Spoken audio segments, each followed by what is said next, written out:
Ақтөбе облысы. Шағын ауыл. Қазан айының соңғы күндері. Кешкі сағат 8 шамасында күн еңкейіп, ауылды көкшіл ала көлеңке басқан. Аспандағы бұлттар баяу жылжып, салқын ауа қазанның иісіндей өткір сезіледі. Ауладағы ит бір рет үрді де, қайта тынышталды, дәл сол сәттегі үнсіздік жүректі одан сайын қысып жібергендей. Әзімхан трактордың жанында тұрып, қолын сүртті де, телефонын шығарып қарады. Экран жарығы бетіне түсіп, жүзіндегі шаршауды айқындап жіберді. Ол қоңырау шалды. Айгүл, деді, даусы әдеттегідей сабырлы. Мен бүгін Қараталдағы тойға барам. Жол алыс. Таң атпай келмеймін. Сен бармай қой, бала бар, әбігер боларсың. Ас үйде тұрған Айгүл телефонды құлағына таяп, үнсіз тыңдап тұрды. Қайнап тұрған шәйнектің дыбысы да жүрегіндегі бір түрлі сыздауды баса алмады. Жарайды, деді ол жай ғана. Телефон сөнді. Ал ас үйде бір сәтке бәрі тым-тыныш болып кетті. Айгүл терезе алдына барып сыртқа көз салды. Ауладағы қарағайдың түбінде ескі орындық бар еді. Сол орындықта Ерлан отыр. Қараңғыда силуэті ғана анық көрінеді. Қолын тізесіне қойып, бір нүктеге қадалып қалған. Ерлан Әзімханның інісі. Жасы 27-де. Үйленбеген. Университет бітіріп, қалада қалуға мүмкіндігі бола тұра, ауылға қайтып келген. Аз сөйлейді. Бірақ бір қарағанда ішкі әлемі терең екені сезіледі. Оның көз қарасы адамды мазасыз ететін, тым тік, тым шын. Айгүл терезені ашты. Салқын ауа бетіне тиді. Ерлан, кірші. Шай дайын, деді ол. Ерлан басын көтерді. Сол сәтте олардың көздері түйісті. Бірақ сол секундтың өзі тым ұзақ болып кеткендей. Ерлан орнынан тұрып, баяу үйге қарай беттеді. Айгүл терезені жапты. Жүрегі біртүрлі соғып тұр. Өзі де түсінбеген бір сезім ішін қысып, тынысын тарылтты. Бұл қорқыныш емес еді. Бұл қуанышта емес. Бұл жалғыздықтың алғаш сезілген иісі болатын. Ас үйде тек пештің баяу гуілі ғана естіледі. Терезеден түскен әлсіз жарық үстелдің бетіндегі ыдыстарды көмеске етіп көрсетіп тұр. Айгүл дастарханға қымыз құйып, бауырсақты түзеп қойды. Қарапайым кешкі ас, бірақ сол қарапайымдықтың өзінде бір түрлі салмақ бар. Ерлан қарсы бетте отыр. Қолындағы қасықты қымызға баяу батырып, қайта шығарып қояды. Сөйлегісі келетіндей, бірақ сөз таба алмай отырған адамға ұқсайды. Ағам тойға кетті ме? Деді ол ақырын. Иә, Қараталға, деді Айгүл, жол алыс екен. Үнсіздік қайта орнады. Айгүлдің қолы шай құятын шәйнекке жеткенде сәл дірілдеп кетті. Ыстық шай дастарханға тамып, ақ дастарханның үстінде қарада қалдырды. Ой, деді ол асығыс, кешір. Ол шүберек алып, дақты сүрте бастады. Бірақ қолының дірілі басылар емес. Соңғы кезде деп бастады да тоқтап қалды. Ерлан көзін көтерді. Оның қарасы бір сәтке ғана жеңгесінің жүзіне тоқтады. Айгүл сөзін өзі де күтпегендей жалғастырып жіберді. Жалғыздықтан ішім бір түрлі күйетін болды, деп күлгенсіп қойды. Бұл күлкі шын күлкі емес еді. Ол ішкі жанайқайдың сыртқа абайсыз шыққан дыбысы ғана. Ерлан қасықты қимылдатпай қалды. Үстел үстінде тұрған сағаттың тықылы анық естілді. 1 секунд, 2 секунд. Айгүл оның өзіне қарап отырғанын сезіп, көзін тайдырып әкетті. Беті ду ете қалды. Ыдысты жуып тастайын, деді де орнынан тұрып кетті. Судың ағысы қосылғанда ғана тынысы сәл орнына келгендей болды. Бірақ артынан қарап тұрған көз қарасты анық сезіп тұрды. Ерлан ештеңе айтпады. Бірақ сол бір сөз ішім күйетін болды, оның ойында қайта-қайта жаңғырып тұрды. Бұл жай сөз емес еді. Бұл бір есіктің сығалап ашылғанындай белгі болатын. Ал кейде бір рет ашылған есік қайта жабылмай қалады. Түн біртіндеп ауылды тұтас жұтып қойды. Сағат 11-ден асқанда үйдің іші де, аула да тып-тыныш қалды.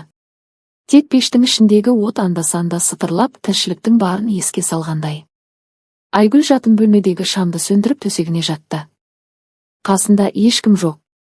Бұл бос орынға ол әлдеқашан үйренгендей еді, бірақ бүгін сол бос кеңістік ерекше салмақ салып тұрды. Телефонын қолына алды, Әзімханнан хабар жоқ. Әдеттегі жағдай. Бірақ сол ойда жұбата алмады. Дәліз жақтан баяу дыбысы естілді. Қадам емес, жай қозғалыс. Айгүл құлағын тікті. Ерланның бөлмесінің есігі әдетте жабық тұратын. Ал қазір жарық сызығы еденге түсіп тұр. Жүрегі бір сәтке тоқтап қалғандай болды. Неге алаңдаймын? Деді ішінен. Мен неге бұған мән беріп отырмын? Сол сұрақтарға жауап іздегенше өзі де байқамай орнынан тұрып кеткенін аңғарды. Жалаң аяқ дәлізге шықты. Суық еден табанына тигенде ғана есін жиғандай болды. Есікке таяды. Ішке қарады. Ерлан төсекте шалқасынан жатыр. Жарық әлсіз, тек жүзінің сұлбасын ғана айқындап тұр. Көзі жұмулы. Бірақ тынысы бір қалыпты емес. Ұйқыдағы адамға ұқсамайды. Айгүл қозғала алмай қалды. Кеудесі қысылып, ауа жетпей тұрғандай сезінді. Қолын есіктің тұтқасына қойды. Бір сәт кері бұрылмақ болды. Бірақ аяқтары тыңдамады. Бұл сәт қадам емес еді. Бұл ішкі шекараның баяу бұзылуы болатын. Ерланның жүзінде болар-болмас күлкі ізі байқалды. Көзін ашпады. Бірақ бәрін сезіп жатқандай. Айгүл есікті сәл ғана итеріп ішке бір қадам жасады. Есік жабылмады. Ашық қалды. Ашық есік қайтар жолдың әлі барын білдіретіндей еді.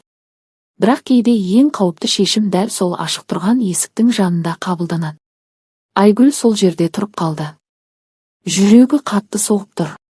Өзіне өзі сыбырлады. Тек бір сәт. Ал кейде бір сәт тұтас тағдырды өзгертіп жібереді. Ерлан көзін ашқан жоқ. Бірақ Айгүл оның сергек екенін анық сезді. Бөлмеде тыныштық тым қоюланып кеткен. Тіпті тыныстың өзі естілердей. Айгүл бір қадам алға жылжыды. Төсектің жанына келгенде ғана тоқтады. Осы арада тоқтаса, бәрі бітетіндей. Бірақ тоқтау ойы кешігіп келген еді. Ерлан баяу қозғалды. Қолы жамылғының үстімен сырғып, Айгүлдің білегіне тиді. Бұл кездейсоқ жанасу емес еді. Бірақ әдейі де емес сияқты. Тек бір сәттік үнсіз келісім. Айгүлдің жүрегі кеудесіне сыймай кеткендей болды. Ол қарсы шегінбеді. Қолын тартып алмады да. Сол сәтте уақыт тоқтап қалғандай сезілді. Ерлан көзін ашты. Екеуінің көзқарасы түйісті. Бұл көзқараста сөз жоқ еді. Тек көптен жиналған айтылмаған сезім ғана бар. Жеңге, деді ол өте жай. Айгүл үн қатпады. Дауысы шықпады. Оның орнына тынысы тереңдеп кетті. Ерлан оның қолын босатып жібермеді. Бірақ қыспады да. Таңдау қалдырғандай. Айгүл төсектің шетіне жай ғана отырды. Бұл әрекет жауап болатын. Ерлан ештеңе деместен оның жанында қалды. Араларындағы қашықтық тым аз еді. Тіпті ауада асып кеткендей. Ерлан қолын баяу көтеріп Айгүлдің иығына қойды. Саусақтарының салмағы ғана сезілді. Бірақ сол салмақтан-ақ дене шымырлап өтті. Айгүл көзін жұмды. Бұл асығыс қадам емес еді. Бұл баяу, бірақ қайтымсыз жақындасу болатын. Сыртта жел соғып тұрды. Терезе сәл сықырлады. Ал бөлменің ішінде тек екі адамның тынысы ғана бар еді. Осы тыныстар бір ырғаққа түсе бастағандай Айгүл көзін ашпады. Кейде көрмеу бәрін жеңілдететіндей. Жауапкершілікті де, ойды да. Ол дәл қазір сол қараңғылыққа тығылғысы келді. Ерлан оның жанында отыр. Асықпай қозғалысы да, тынысы да байыпты. Қолын иығынан алып тастаған жоқ, бірақ алға да ұмтылмады. Бұл үнсіздік екеуіне де ауыр әрі тәтті еді. Айгүлдің ойы сан-саққа жүгірді. Тоқтау керек. Бұл дұрыс емес. Бірақ сол ойлардың ешқайсысы да жүрегіндегі сезімді тоқтата алмады. Ерлан еңкейіп оның самайына маңдайын тигізді. Бұл жақындықтың ең жұмсақ түрі еді. Сөзсіз, талапсыз, бірақ мағынасы тым терең. Айгүл еріксіз терең дем алды. Сол сәтте Ерлан да тынысын тежеп қалғандай болды. Екеуінің арасында бір ғана қадам бар еді, бірақ ол қадамды сөз емес, сезім жасайтын. Егер қаламасаң, деді Ерлан өте баяу. Айгүл жауап бермеді. Оның орнына қолын жай ғана көтеріп, Ерланның қолын ұстады. Қатты емес, бірақ анық. Бұл шешім еді. Дауыстап айтылмаған, бірақ анық қабылданған. Түн сыртта қоюланып бара жатты. Үйдің ішінде жарық әлсіз. Ал екі адамның арасындағы үнсіздік бұрынғыдан да тереңдей түсті. Бұл үнсіздік енді кері шегінуге мүмкіндік бермейтіндей еді, бөлме іші бұрынғыдан да тынышталып кеткендей. Тіпті уақыттың өзі баяулағандай әсер қалдырды. Айгүл мен Ерлан бір-біріне тым жақын отыр.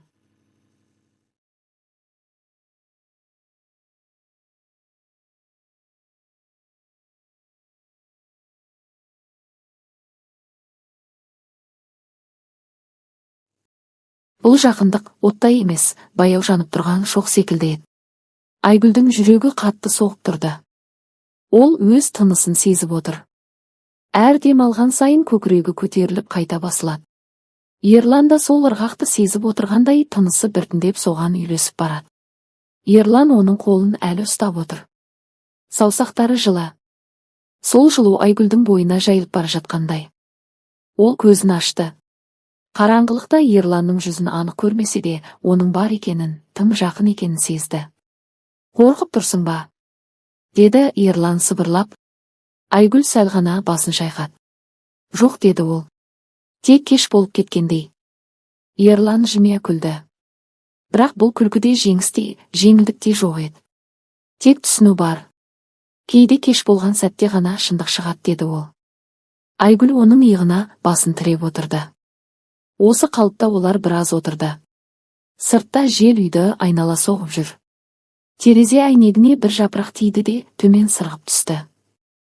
Бұл түнде ешкім уәде берген жоқ. Ешкім болашақты айтпады. Тек сол сәттің бар екенін, сол тыныстың шын екенін мойындады. Ал түн ортасы ауған сайын бұл үнсіз жақындықтың салмағы да арта берді. Түннің соңғы сағаттары. Аспан әлі қараңғы, бірақ алыстан бозамық жарық сезіле бастаған. Үй ішіндегі ауа да өзгергендей, ауыр емес, бірақ салмақты. Айгүл терезеге қарап отыр. Сыртта бәрі баяғыдай, аула, қарағай, үнсіз тұрған ауыл. Бірақ өз ішінде бәрі өзгеріп кеткенін анық сезді. Жүрегі әлі де тынышталмаған, ойы бір нүктеге тоқтай алар емес. Ерлан жанында отыр. Сөйлеген жоқ. Бұл үнсіздік енді бұрынғыдай тәтті емес еді. Ол ойлануға мәжбүрлейтін үнсіздік. Айгүл ішінен өзіне өзі сұрақ қойды. Мен не істедім? Бұл бір сәтпе, әлде бастамасы ма? Ол басын төмен салды. Қолдары тізесінде. Сол қолдардың дірілдеп тұрғанын өзі де сезді. Таң атып келеді, деді ол ақырын. Ерлан басын изеді. Даусы бұрынғыдан салмақты шықты. Иә, таң бәрін өз орнына қояды. Айгүл оның жүзіне қарады. Сол көзқараста өкініш те бар еді, бірақ жалтару жоқ. Ол осыны түсінді, бұл түн ешқашан ұмытылмайды. Бірақ дәл сол үшін де оңай жалғаса алмайды. Айгүл орнынан тұрды. Дәлізге қарай жүрді. Есіктің алдында бір сәт тоқтады. Бұл туралы ешкім білмесін, деді ол артына бұрылмай. Білмейді, деді Ерлан, бірақ екеуміз ұмытпаймыз. Айгүл есікті жапты. Бөлмеде Ерлан жалғыз қалды. Таң атып келе жатты. Жаңа күн басталады. Бірақ ол күн бұрынғыдай болмайтыны анық еді. Кейбір түндер өмірді өзгертіп